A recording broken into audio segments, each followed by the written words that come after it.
दोस्तों स्वागत करते हैं आपका अपना चैनल भारतीय दिव्यांग यूट्यूब चैनल पे। सुबह की ताज़ा तरीन खबरें और ताज़ा तरीन खबरों में पहली खबर आ रही है रक्षा क्षेत्र से। तो चलिए देखते हैं क्या है खबर। एलएसी पर चीन के साथ तनाव के बीच भारत स्वदेशी टेक्नोलॉजी द्वारा तैयार मिसाइलों के लगातार सफल परीक्षण कर पूरी दुनिया को अपनी मिसाइल पावर का पूरा एहसास करा रहा है। मिसाइल टेक्नोलॉजी की फील्ड में भारत ने हाल ही में एक और ऊंची छलांग लगाई। खासतौर से भारतीय वायुसेना के लिए DRDO Defence Research and Development Organisation द्वारा बनाई गई रुद्रम नाम की एंटी रेडिएशन मिसाइल का पिछले दिनों उड़ीसा के बालासोर में इंटीग्रेटेड टेस्ट रेंज आईटीआर में सक्सेसफुल ट्रायल कर डीआरडीओ ने डिफेंस फील्ड में एक नया इतिहास रच दिया है। इस मिसाइल को डीआरडीओ के वैज्ञानिकों द्वारा सुखोई Su-30 MKI, ध्यान से सुनिएगा दोस्तों, Sukhoi Su-30 MKI fighter jet के जरिए छोड़ा गया और रुद्रम अपने निशाने को पूरी तरह से नष्ट करने में सफल रही। यह देश में ही बनी अपनी तरह की नई पीढ़ी की पहली एंटी रेडिएशन मिसाइल है, जिसकी रेंज 100 से 150 किलोमीटर के बीच है।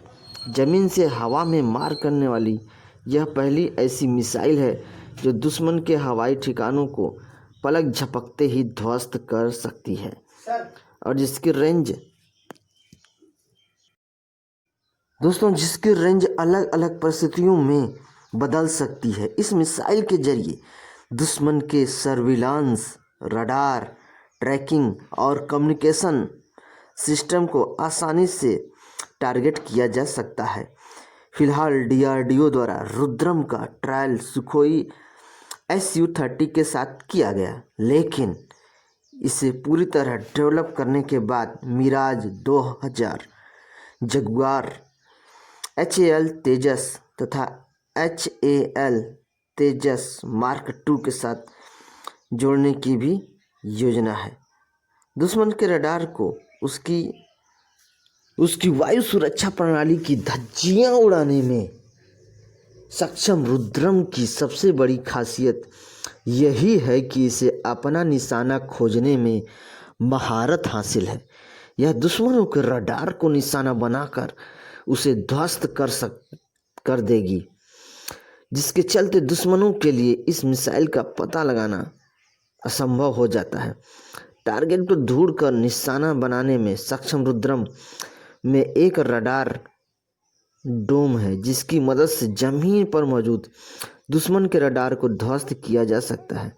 रेडियो सिग्नल तथा रडार के साथ एयरक्राफ्ट में लगे रेडियो भी इसके निशाने पर रहेंगे। यही कारण है कि अनेक खासियतों से लैस इस मिसाइल को युद्ध के मैदान का अजेय योद्धा माना जा रहा है। अब यह भी जान लेते हैं कि एंटी रेडिएशन मिसाइल आखिर होती क्या है। हमने बात एंटी रेडिएशन मिसाइल की थी, तो चलिए जान लेते हैं क्या होती है। ये ऐसी मिसाइलें होती हैं जिन्हें दुश्मनों के कम्युनिकेशन सिस्टम को ध्वस्त करने के उद्देश्य से ही बनाया जाता है। इन मिसाइलों में सेंसर्स लगे होते हैं, जिनके जरिए रेडिएशन का स्रोत ढूंढने के बाद उसके पास जाते ही मिसाइल फट जाती है। ये दुश्मन के रडार, जैमर्स और बातचीत के लिए इस्तेमाल होने वाले रेडियो के खिलाफ भी इस्तेमाल हो सकती है। इस तरह की मिसाइलों का इस्तेमाल किसी युद्ध के शुरुआती चरण में होती है। इसके अलावा ये मिसाइलें अचानक आने वाले ज़मीन से हवा में मार करने वाली मिसाइलों के खिलाफ भी छोड़ी जा सकती हैं। तो दोस्तों देखा आपने रुद्रम कैसे हमारे वायुसेना के लिए कितना इम्पोर्टेंट है। तो चलिए रुख करेंगे अगली खबर। दोस्तों अगली खबर है कोरोना से। सरकारी पैनल का दावा, भारत में फरवरी 2021 तक कंट्रोल हो जाएगी महामारी। फरवरी 2021 तक 1 करोड़ से ज़्यादा केस होंगे। चलिए देखते हैं क्या है दावा। भारत में कोरोना वायरस महामारी अब ढलान पर है। सरकार की ओर से बनाई गई वैज्ञानिकों की एक कमेटी का यही मानना है। पैनल के मुताबिक कोरोना महामारी फरवरी 2021 तक कंट्रोल होने के साथ खात्मे के कगार तक पहुंच जाएगी। उनके अनुसार भारत में कोरोना के 1 करोड़ 6 लाख से ज़्यादा केस नहीं होंगे। यानी टोटल केस की बात हो रही है कि 1 करोड़ 6 लाख से ज़्यादा केस भारत में नहीं होंगे। कमेटी ने कहा कि वायरस से बचाव को लेकर किए जा रहे उपाय जारी रखे जाने चाहिए।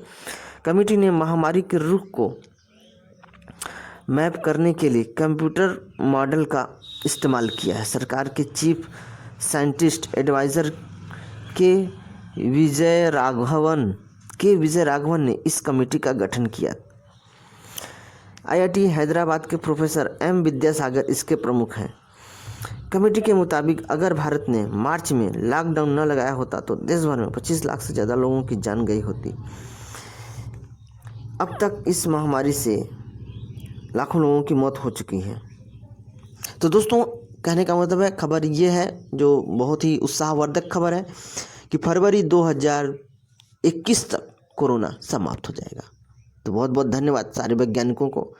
तो चलिए रुक करेंगे अगली खबर। दोस्तों, अगली खबर आ रही है ब्रह्मोस से। BrahMos on target.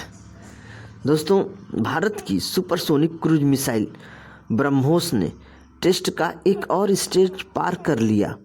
चेन्नई में इस मिसाइल को नेवी के स्टील्थ डेस्ट्रॉयर जहाज INS चेन्नई से फायर किया गया। इसने इस टेस्ट फायर में अरब सागर में एक टारगेट पर सटीक निशाना लगाया। तो दोस्तों 400 किमी तक है मारक क्षमता। ब्रह्मोस की जो मारक क्षमता है 400 किमी तक है। 3457 किमी प्रति घंटा है रफ्तार। ध्यान रखिएगा दोस्तों, ये सब चीज़ें परीक्षा में ज़रूर पूछती हैं। 3457 किमी प्रति घंटा है रफ्तार, 3 गुना अधिक है ध्वनि की गति से तेज, और ध्वनि की गति से 3 गुना ज़्यादा तेज है। चलिए देखते हैं क्या है ब्रह्मोस की खासियत। ब्रह्मोस सुपरसोनिक क्रूज मिसाइल, जैसा कि अभी बताया गया आपको, 400 किलोमीटर से ज़्यादा दूरी तक टारगेट को ध्वस्त कर सकती है। ये मिसाइल परमाणु हथियार ले जाने में सक्षम है। इसको फायर एंड फॉरगेट भी कहा जाता है। यानी अगर आपसे पूछा जाए क्वेश्चन कि फायर एंड फॉरगेट के नाम से किस मिसाइल को जाना जाता है, तो ब्रह्मोस मिसाइल। इसे फायर एंड फॉरगेट के नाम से भी जाना जाता है। दरअसल ये एक गाइडेड मिसाइल है और बेहद ही अचूक है। ब्रह्मोस एक रैमजेट सुपरसोनिक क्रूज मिसाइल है जिसे पनडुब्बी, युद्धपोत, लड़ाकू विमान और ज़मीन से भी लॉन्च किया जा सकता है। क्या बात है, यानी इसे कहीं से भी लॉन्च किया जा सकता है। ब्रह्मोस का नाम भारत की ब्रह्मपुत्र और रूस की मोस्कवा नदी के नाम पर रखा गया है। दोस्तों, ये बहुत ही इंपॉर्टेंट प्रश्न है कि ब्रह्मोस का नाम भारत की ब्रह्मपुत्र और रूस की मोस्कवा नदी के नाम पर रखा गया है। यह दुश्मन के भूमिगत परमाणु बंकर, विमान और पानी के जहाज को तबाह करने की क्षमता रखता है। तो दोस्तों, ये था ब्रह्मोस के बारे में। और इसने देखा इसे स्टील्थ डेस्ट्रॉयर शिप से किया फायर और इसने अरब सागर में हिट किया टारगेट। क्या बात है। तो भारत दिन दुना रात चौगुना रक्षा के क्षेत्र में मजबूत होता जा रहा है। बहुत ही अच्छी बात है। तो रुख करेंगे अगली खबर। दोस्तों, अगली खबर आ रही है जियो की तरफ से, रिलायंस जियो। हाँ दोस्तों, आप जानते हैं मुकेश अंबानी नियंत्रित रिलायंस इंडस्ट्रीज लिमिटेड यानी RIL की टेलीकॉम शाखा रिलायंस जियो ने ग्राहकों को वादा किया है कि वह 3000 से लेकर 5000 तक के बीच 5G नेटवर्क का रिलायंस का नया मोबाइल लॉन्च करेगी। और दोस्तों, रिलायंस ने यह भी दावा किया है कि जैसे जैसे ग्राहकों की संख्या बढ़ेगी, यानी ग्राहकों की संख्या जैसे जैसे बढ़ती जाएगी, रिलायंस उस मोबाइल फ़ोन का दाम 3000 से भी नीचे करने के दावा रखता है।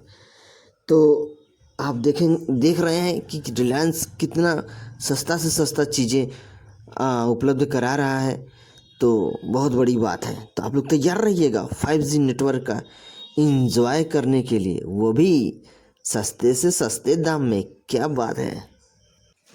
तो दोस्तों, आप इसी न्यूज के साथ ही आज की सुबह की ताज़ा तरीन खबरों का यह सिलसिला अब समाप्त होता है। तो आप सभी लोग अपना ध्यान रहिएगा, मस्त रहिएगा, और आपका अपना ही यूट्यूब चैनल भारतीय दिव्यांग को लाइक करिएगा, शेयर करिएगा, और दोस्तों चैनल को सब्सक्राइब करिएगा। बहुत बहुत धन्यवाद। Thank you.